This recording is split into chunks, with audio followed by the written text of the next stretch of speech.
when you really get involved in the story, you tell a linear telling of a sequence of events. This is from Jerry Bruner, and both the actual happenings and the mental side of those things, what Jerry calls the landscape of consciousness and the landscape of action.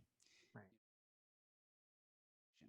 Right. You know, and in many ways, you know, that's what novels are about. It's what movies, you know, are about, films are about, you know, and that's what we do with each other at dinner. And let me tell you the story of the day.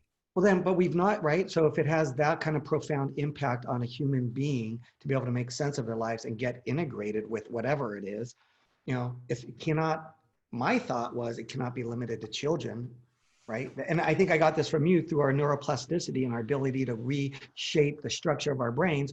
We could be having the same dramatic effect on creating integrative experiences our entire lives. I would have to imagine. Can I share one that just came up for me? Please. So this is maddening to me. And there's times where I feel like I do not know how to squeeze the enormity of this thing I stumbled upon with storytelling into a way that I could even express it, because I'm working with corporate America and it does not feel like that's an integrative experience right now. If it was an integrative experience, we would not have the inequality of wealth. We wouldn't be raping the climate. We wouldn't be mistreating certain groups of people. We wouldn't. It would be an integrative experience, a secure experience of people with taking care of each other, but it's not.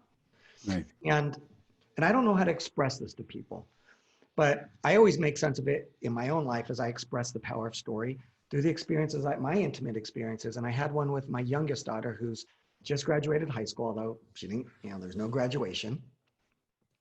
Thank you. She's 18 years old. She got the rug pulled from underneath her like everybody else. She's supposed to go off to college and she can't even do that because, you know, they're not opening up the dorms. But she's a kid who really relied on structure. So going to school, 8 o'clock every morning, going through all the classes, she would self-manage her homework. So that when that was all gone, she was a mess. She was struggling. And she, you know, her online classes, she was disconnected. She was hitting a brick wall. And we were getting emails literally like multiple times a day by all our teachers. Abby didn't, you know, join the online class. Abby's checked out. Abby's struggling. This is a straight A student who literally dropped off the cliff in like March, April, and May when we hit, Yeah. right? Anyways, so Abby and I are having dinner and I asked her, because I just got off the phone with her math teacher, Eric, she's in calculus. She excelled in math. I was like, you know, she hasn't done a thing in a month. I'm like, what's going on? She's like, the teacher goes, she's just checked out. So over dinner, I'm like asking Abby what's going on. And she just wails at me. She's just like, I don't have to do anything. I'm a senior. I'm, you know, just going off. I report back to Eric the next day. We get on the phone. I'm like, Eric, what is going on? She's just so tuned out. And he's like, I know, she was never like this before. Mm-hmm. And he said something so interesting. He just incidentally goes, hey, Ben, you know, some truth was when I was in high school, I wasn't a big math fan. I kind of get that. And I go, Eric, have you ever told that to Abby or for any of your students? He was like, no, I would never.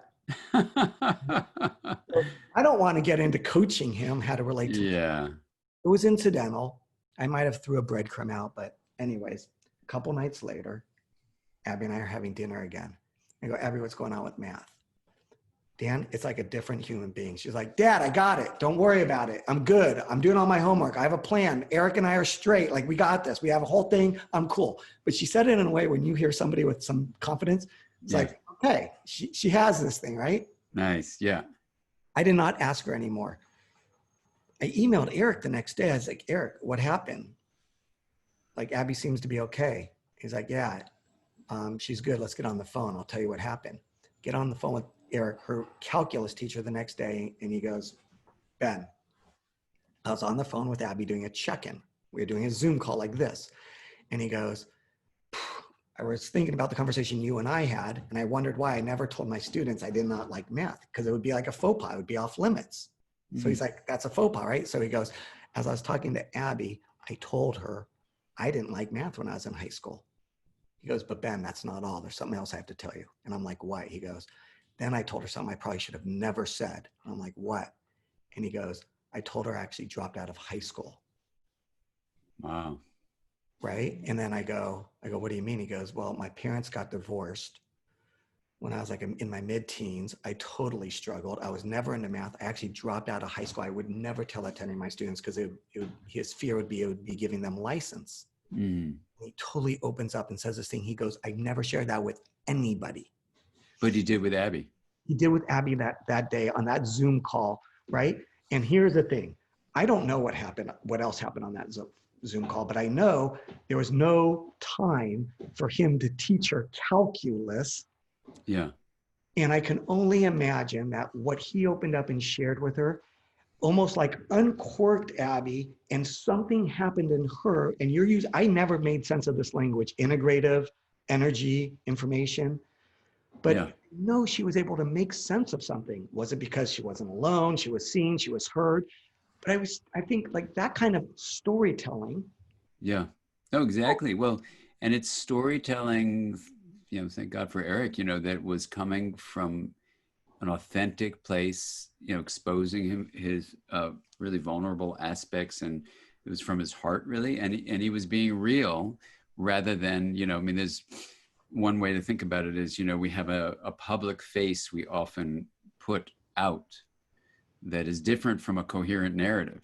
It's and we could talk about the brain networks, but basically it's, I need to present myself how I think you need to see me based on what I want to actually make my image to be. It's a lot of social media is like this. It's why it's so unsatisfying. Eric, in contrast, this is just an incredible story, was just completely real. Let's talk about that. And when you're real, you take a risk because someone could say, that's stupid, or what's wrong with you? So when you're real, it's risky. And, stories that are real are compelling.